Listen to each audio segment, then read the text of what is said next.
성경 봉독하겠습니다. 에베소서 4장 29절 말씀입니다. 에베소서 4장 29절 우리 다 함께 합독하도록 하겠습니다. 무릇 더러운 말은 너희 입 밖에도 내지 말고 오직 덕을 세우는데 소용되는 대로 선한 말을 하여 듣는 자들에게 은혜를 끼치게 하라. 아멘. 우리는 몇 주 동안 옛사람이 아닌 새 사람으로 실천해야 할 구체적인 삶의 모습들에 대해서 나누고 있습니다. 정직한 삶에 대해서 나누었고 분노를 다스리는 것에 대해서도 나누었습니다. 그리고 회개에 대해서는 3주간 연속으로 나누었습니다. 오늘과 다음 주는 말에 대해서, 말 사용에 대해서 나누도록 하겠습니다. 성경에 말에 관한 교훈들이 많이 나옵니다. 우리 잠언 12장 18절 말씀입니다. 칼로 찌름같이 함부로 말하는 자가 있거니와 지혜로운 자의 혀는 양약과 같으니라. 성경은 우리가 사용하는 말이 칼이라고 말씀합니다. 말은 날카로운 칼과 같아서 조심해서 잘 다루어야 합니다. 그렇지 않으면 칼로 베고 찔러서 상처를 입힐 수 있습니다. 물론 칼 자체는 가치 중립적입니다. 동일한 칼이 흉악한 강도의 손에 있을 때와 숙련된 셰프의 손에 있을 때와 또 탁월한 외과 전문의의 손에 있을 때 그 결과는 엄청난 차이를 드러냅니다. 사람에게 두려움을 줄 수도 있고 사람에게 즐거움을 줄 수도 있습니다. 심지어 사람을 죽일 수도 있고 사람을 치료할 수도 있습니다. 말도 이와 같습니다. 사용하는 사람에 따라 달라집니다. 말로 다른 사람에게 상처를 줄 수 있습니다. 상처만 입히는 것을 넘어서 심하면 말로 사람을 죽일 수도 있습니다. 많은 셀럽들의 목숨을 앗아간 악성 댓글들입니다. 키보드로 전달된 말이 날카로운 칼이 되어서 결국에는 사람들을 찔러 죽인 것입니다. 이처럼 말은 무서운 칼이 될 수 있습니다. 그런데 동일한 구절에서 지혜로운 사람의 입에서 나오는 말은 양약과 같다고 말합니다. 양약은 좋은 약이라는 의미입니다. 우리가 사용하는 말이 사람을 치료하고 아픔을 낫게 하는 좋은 약이 될 수도 있습니다. 낙심한 사람들에게 위로를 줄 수 있습니다. 괴로워하는 사람에게 소망을 줄 수 있습니다. 사랑이 고픈 사람들에게 사랑을 줄 수 있습니다. 말은 사람을 해치고 죽이는 칼도 될 수 있고 죽어가는 사람을 살리는 양약도 될 수 있는 것입니다. 지난 한 주 여러분의 입에서 나온 말들이 어떤 도구로 사용되고 있다고 생각합니까? 다른 사람에게 함부로 찌르는 칼과 같았습니까? 아니면 사람을 즐겁게 하고 사람을 치료하는 칼과 같았습니까? 여러분의 말로 좋은 약과 같이 사람들에게 힐링을 주었습니까? 아니면 킬링을 주었습니까? 또 성경은 말을 불이라고 말씀합니다. 야고보서 3장 5, 6절 말씀입니다. 이와 같이 혀도 작은 지체로 돼 큰 것을 자랑하도다.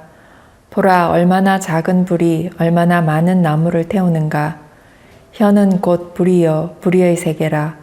혀는 우리 지체 중에서 온몸을 더럽히고 삶의 수레바퀴를 불사르나니 그 사르는 것이 지옥불에서 나느니라. 불은 시작은 작지만 그것이 번져나가면 엄청난 위력이 있습니다. 작은 불씨 하나로 시작한 불이라도 번지면 손쓸 수 없이 모든 것을 다 태워버립니다.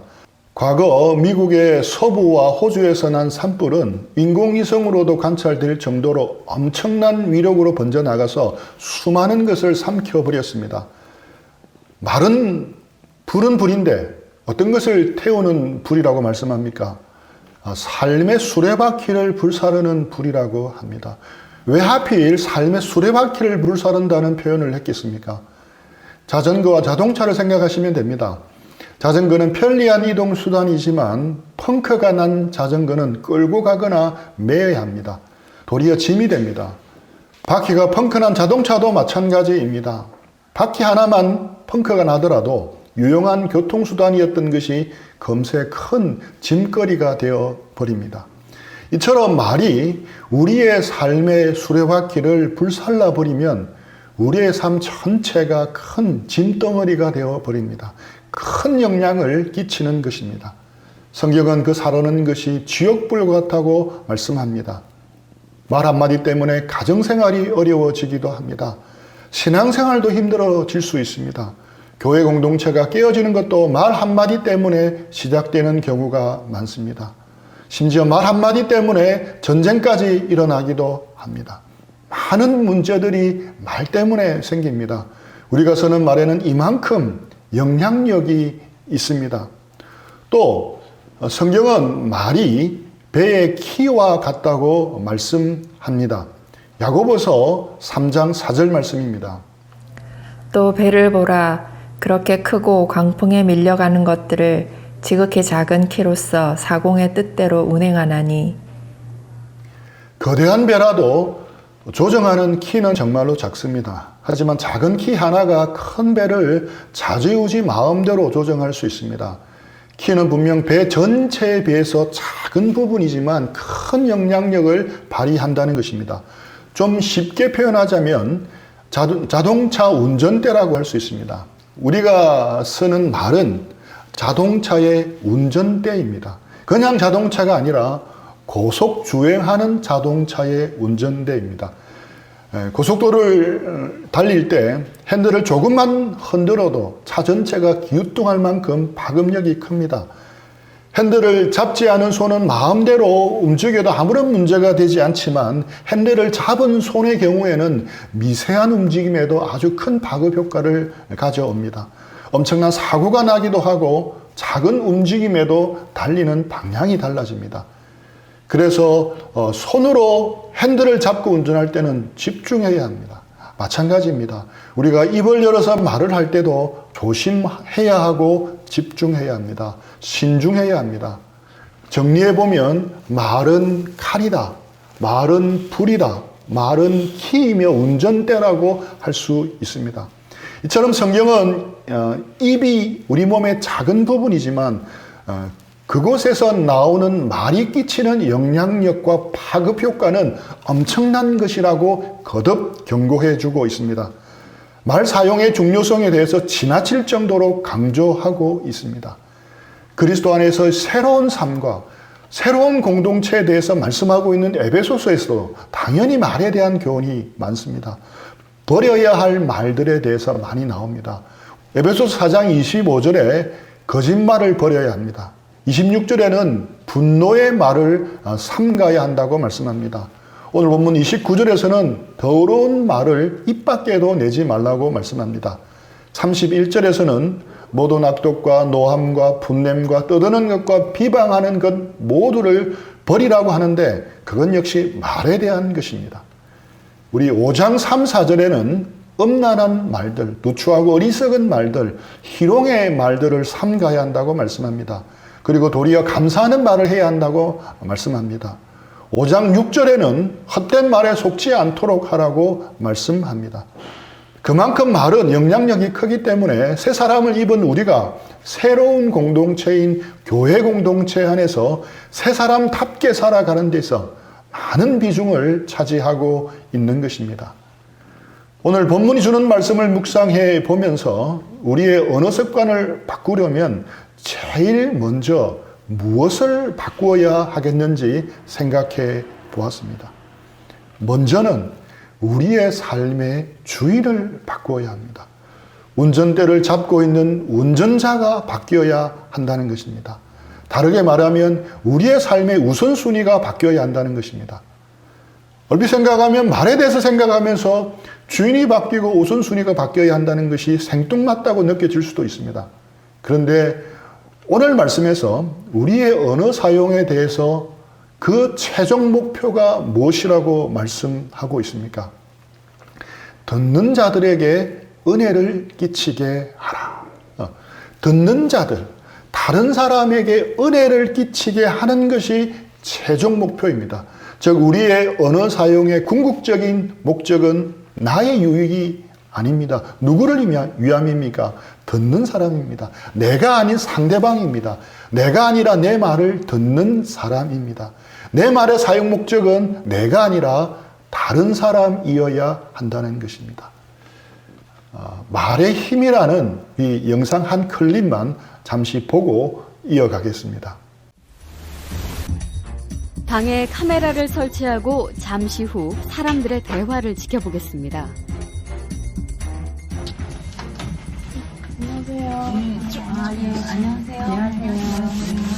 저희 이번에 그 자녀들 교육에 대해서 간단하게 설문조사랑 인터뷰 좀 하려고 하거든요.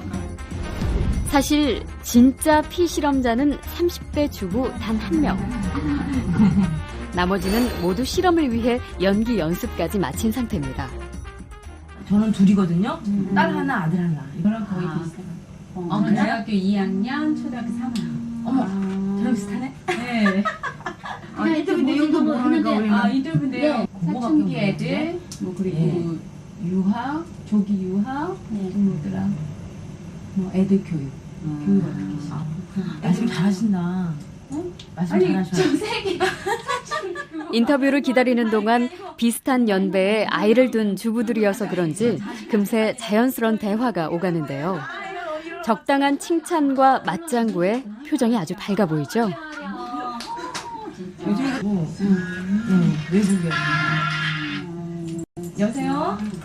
유연아 왜? 우리는 애가 애가 많아가지고 유학? 우리는 저 캐나다 쪽에 이번에 가서 알아봤는데 거기가 홈스테이랑 가디언이랑 랭리 지역하고 서리 지역이 나름대로 괜찮더라. 유학 보내려고? 유학은 저기가 좋아요. 캐나다. 제가 또 알아보니까 미국은 미국은 한국 나더라고. 가더라고요. 미국은 스타트 시험에 네, 합격을 해야 되는 맞아요. 거고. 그러면 지금부터 웨이팅 리스트를 해놔야 돼. 머리 프랩? 그 다음에 이제 ELS랑 있는데 어디 있는 거야? 눈 깜짝할 새 화제가 아이들의 조기 유학으로 흘러가는데요. 어째선지 활발하게 대화를 주도했던 피실험자의 말수가 줄기 시작합니다. 다른 주부들은 자기 얘기에 정신이 없고 무슨 뜻인지 알아듣기도 힘든 말들을 속사포처럼 쏟아냅니다. 이거는 유학 보낼 생각 없으세요? 저? 응. 저 가면 같이 가고 혼자는 보낼 생각 없고. 아유, 그래도 유학은 보내야지. 요즘 지금은 우리나라 교육방식처럼 관심도 잠깐뿐. 다시 자기들만의 대화에 몰두하는 주부들. 피실험자는 대화에 낄 의욕조차 잃었는지 점점 말을 잃어갑니다. 대화 시작 후 불과 20분 만에 달라진 표정. 실험을 더 진행하는 게 잔인해 보이기까지 합니다.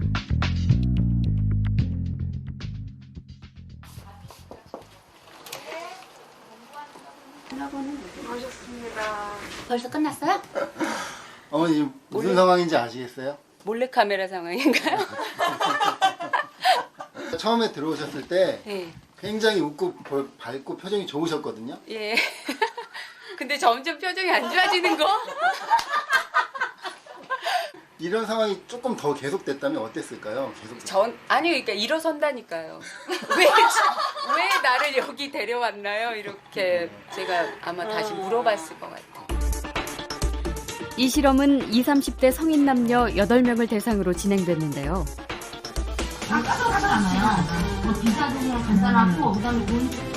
똑같은 반응을 보이는데 긴 시간은 필요 없었습니다. 피실험자가 잘 모르는 조기 유학 정보와 어려운 재테크 용어, 그리고 영어만으로 자기들끼리 대화를 나누는 상황. 걸릴 줄은 몰랐는데. 저도 에너스 앞으로 수익 좀 올렸잖아요. 사이드카가 발동할 염려가 없겠네. 선물 지수가 5% 급등했다면서 손해 많이 봤는데. 아이고, 그러면 이제 시세를 좀 파악을 해야죠. 저는 이제 한 2년 급기야 자리를 박차고 나가는 돌발 상황까지 발생합니다. 많이 좀 황당했죠. 약간 좀 황당했습니다. 조금. 좀 바보 된 기분이죠, 솔직히. 나는 나만 안 하고 있구나. 소외감도 들고 그러더라고요. 소외감 드는 건 금방이네요. 네. 순식간이더라고요. 순식간에. 우리의 평소 대화하는 모습을 보는 것 같지 않습니까? 다 함께 대화하는 것 같지만 주된 관심은 자기 관심이고 결국 자기 자신임을 관찰할 수 있습니다. 우리도 이렇게 대화를 하고 있지는 않습니까? 이 영상에서 알 수 있듯이 우리가 말을 올바로 사용하기 위해서는 제일 먼저 중심이 바뀌어야 합니다. 즉 주인이 바뀌는 것입니다.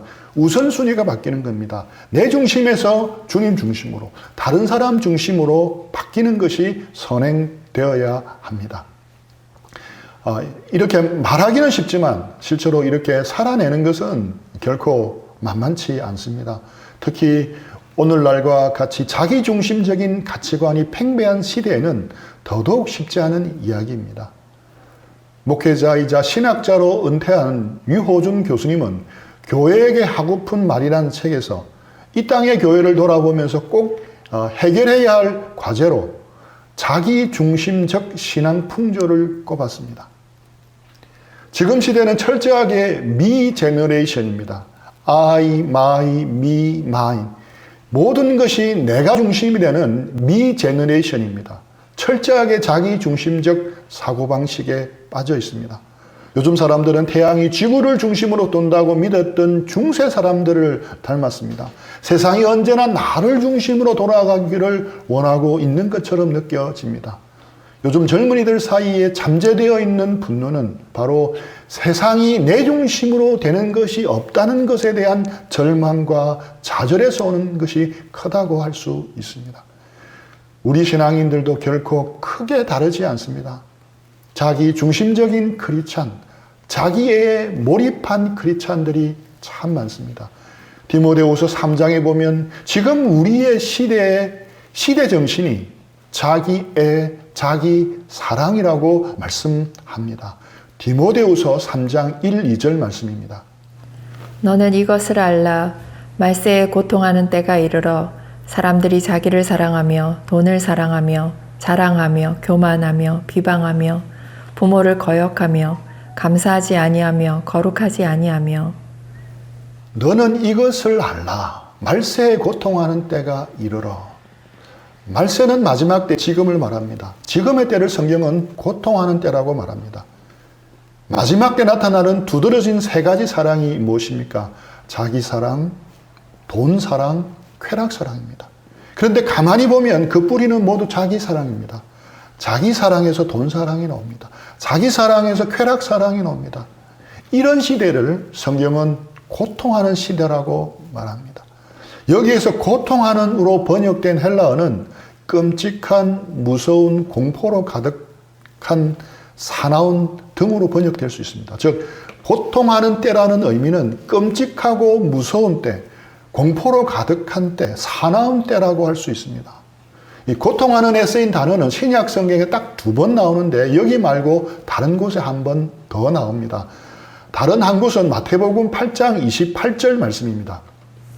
또 예수께서 건너편 가다라 지방에 가심에 귀신 들린 자 둘이 무덤 사이에서 나와 예수를 만나니 그들은 몹시 사나워 아무도 그 길로 지나갈 수 없을 지경이더라. 이 구절에 나오는 사나워에 해당하는 구절이 고통하는 때에 사용된 헬라어와 동일합니다. 이 구절을 한번 이제 묵상을 해보십시오. 한적한 산길이라도 안 그래도 으스스한데 그곳에 무덤들이 있습니다. 게다가 그 무덤들 사이로 귀신 들린 두 사람이 어슬렁거리며 밤낮 괴성을 질러댑니다. 거의 산짐승처럼 그 귀신 들린 사람들은 지나가는 사람들을 공격합니다. 어색한 산길에서 그 귀신 들린 사람을 만난다는 것은 생각만 해도 끔찍한 일입니다. 그런데 그 길을 지나다녀야 하는 동네 사람들은 어떻겠습니까? 공포 그 자체였습니다. 상상만 해도 소름이 끼칩니다.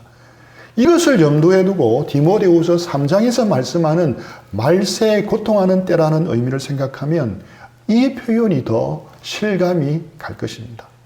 이처럼 우리가 살아가고 지나가야 할 이 마지막 시대가 거칠고 사납고 무섭고 두려운 시대라고 말씀하고 있습니다. 그런데 이렇게 고통하는 시대, 사나운 시대가 된 이유가 무엇이라고 합니까? 사람들이 자기를 사랑하며. 바로 자기 사랑 때문입니다. 이러한 자기 사랑의 가치관이 교회 안에 설거머니 흘러 들어왔습니다.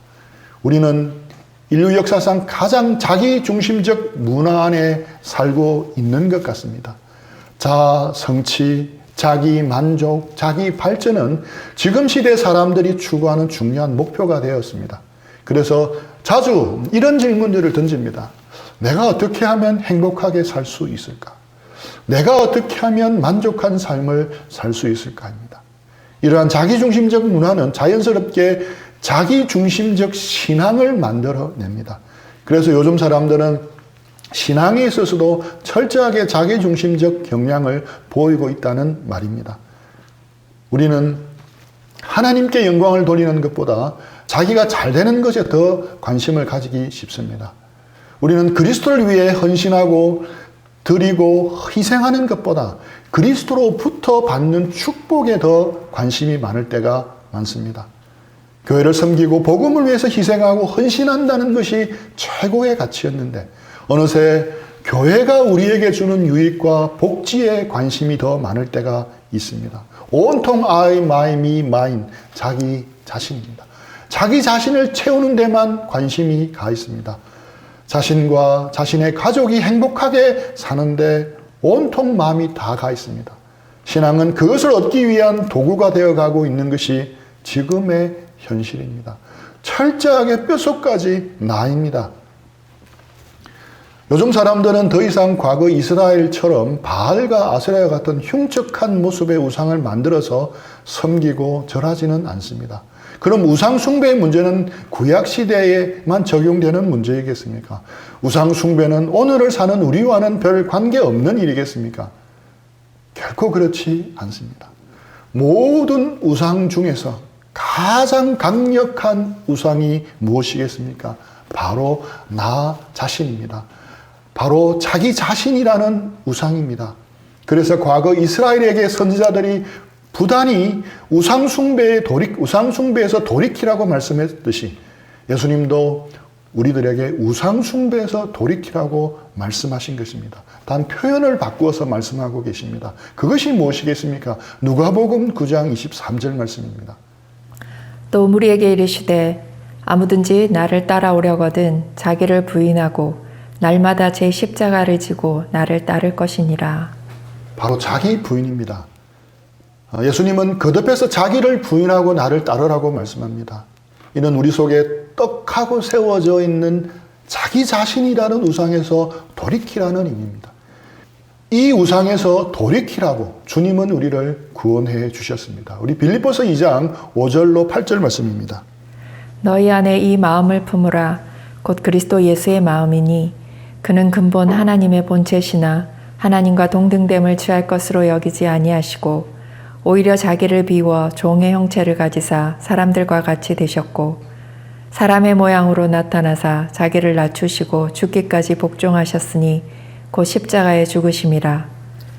예수님은 근본 하나님의 본체이셨습니다. 하지만 자기를 비우시고 자기를 부인하셔서 종의 형체를 가지고 사람들과 같이 되셨습니다. 창조주가 피조물의 모습으로 온 것입니다. 단지 사람의 모습으로 오신 것만이 아니라 거기서 자신을 더 낮추고 죽기까지 복종하셨습니다. 십자가에서 우리를 위한 대속의 제물이 되시는 데까지 복종하셨습니다. 예수님은 모든 것을 내려놓으셨습니다. 생명까지 바치셨습니다. 이 희생과 자기 부인으로 우리는 구원을 받았습니다. 이것은 우리에게 전적인 은혜입니다. 하지만 예수님에게는 전적인 자기 부인과 자기 희생입니다. 이제 주님은 우리도 그 길을 가기를 원하십니다. 예수님의 마음을 품으라고 말씀합니다. 낮아지고 복종하고 자기를 부인하고 자신을 희생하는 삶을 살라고 말씀합니다. 그것이 말세에 고통하는 때 고통당하지 않고 참 평안과 기쁨을 누리며 사는 길이라고 말씀하십니다. 이렇게 자기를 부인하고 우리의 중심을 바꾸는 변화와 결단이 있어야 우리의 언어 생활이 변화됩니다. 그런데 이런 과정이 없으면 어떻게 되겠습니까? 이런 자아숭배, 자기중심적인 가치관은 건드리지 않고 그대로 둔 채 말을 사용하는 것만 훈련한다고 되겠습니까? 우리가 시중에서 말에 대한 문제를 다루는 책들을 보면 말에 대한 근본적인 문제에는 건드리지 않고 단순히 말하는 기술이나 기교를 가르치는 데만 초점을 맞추는 경향이 있습니다. 물론 그러한 방법을 익히는 것도 많은 도움이 됩니다. 그러한 책의 도움도 받아야 합니다. 하지만 그것에는 결국에는 한계가 있습니다. 일시적인 미봉책에 불과하다는 것입니다. 왜 그렇습니까? 말은 근본적으로 마음에서 나오기 때문입니다. 말을 잘 다스리려면 마음을 다스려야 합니다. 사람을 나무에 비유한다면 마음은 뿌리이며 말은 열매입니다. 말은 마음의 열매입니다. 열매가 제대로 맺히지 않는다면 열매만의 문제가 아니라 뿌리의 문제입니다. 마찬가지로 말의 문제는 근본 마음의 문제인 것입니다. 마태복음 12장 34, 35절 말씀입니다. 독사의 자식들아 너희는 악하니 어떻게 선한 말을 할 수 있느냐 이는 마음에 가득한 것을 입으로 말함이라. 선한 사람은 그 쌓은 선에서 선한 것을 내고 악한 사람은 그 쌓은 악에서 악한 것을 내느니라. 선한 사람은 그 마음에 쌓은 선에서 선을 내고 악한 사람은 그 쌓은 악에서 악을 말하게 되어 있는 것입니다. 말은 마음에 쌓아둔 것에서 나오기 마련입니다. 그래서 마음을 바꾸지 않고 말만 바꾸는 것은 한계가 있습니다. 이는 당이성과 같습니다. 얕은 눈속임입니다. 썰이선 것을 얕은 달콤한 사탕 발림으로 감추어 놓은 것 정도밖에 되지 않습니다. 그래서 말을 바꾸려면 제일 먼저 마음을 바꾸어야 하는 것입니다.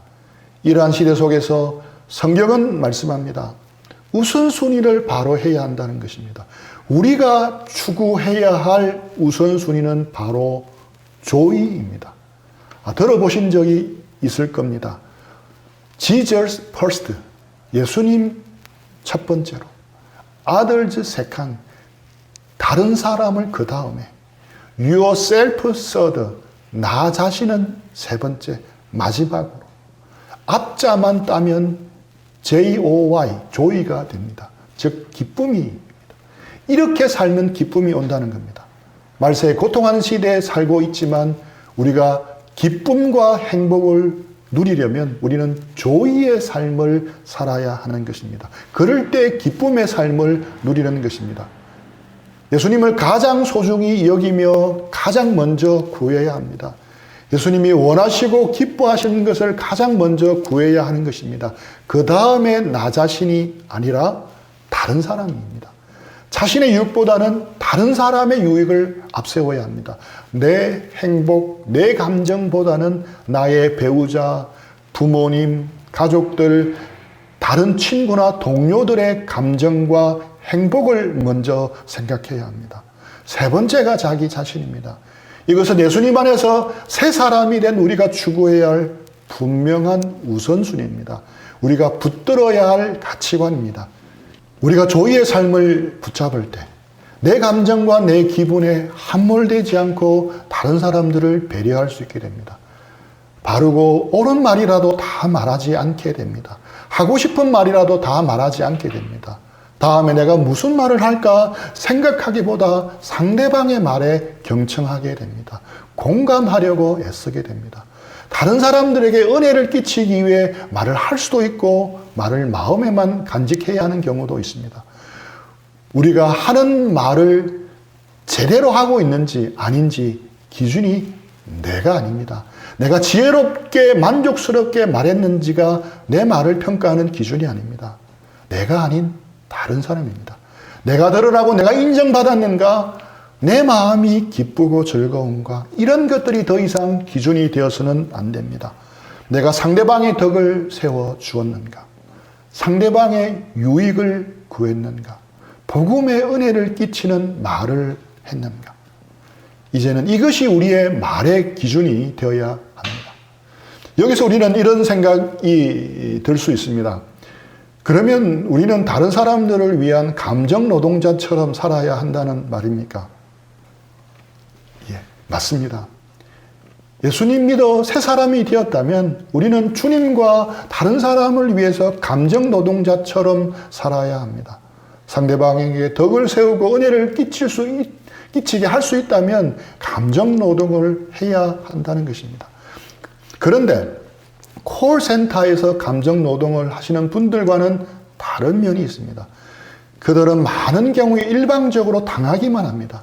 그러나 교회 공동체 안에서는 결코 그렇지 않습니다. 빌립보서 2장 1절로 4절 말씀입니다. 그러므로 그리스도 안에 무슨 권면이나 사랑의 무슨 위로나 성령의 무슨 교제나 긍휼이나 자비가 있거든 마음을 같이하여 같은 사랑을 가지고 뜻을 합하며 한 마음을 품어 아무 일에든지 다툼이나 허영으로 하지 말고 오직 겸손한 마음으로 각각 자기보다 남을 낮게 여기고 각각 자기 일을 돌볼 뿐더러 또한 각각 다른 사람들의 일을 돌보아 나의 기쁨을 충만하게 하라. 교회 공동체만은 일방통행이 아니라 서로가 서로에게 유익을 구하고 덕을 세우는 곳이어야 합니다. 서로가 서로의 유익을 구하는 그런 공동체 안에서 우리가 교제한다면 우리는 큰 위로와 격려와 기쁨을 넘치게 받을 것입니다. 그 힘과 에너지로 세상에 나가서 다른 사람을 섬기며 다른 사람에게 덕을 끼치며 은혜를 끼치는 말을 할 수 있게 되는 것입니다. 우리 공동체가 이런 공동체로 성장하기를 축복합니다. 우리 각자가 이런 사람으로 성장하기를 축복합니다. 우리 인생의 주인이 바뀌기를 축복합니다. 우리 인생의 우선순위가 바뀌기를 축복합니다. Jesus first, 예수님 먼저, others second, 다른 사람 먼저, yourself third, 그 다음에 나. 조의의 삶으로 우리의 우선순위가 새로워지기를 축복합니다.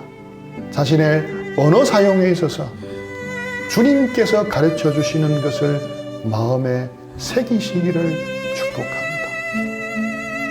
우리 들은 말씀 생각하면서 기도하고 적용하는 시간들을 가지겠습니다.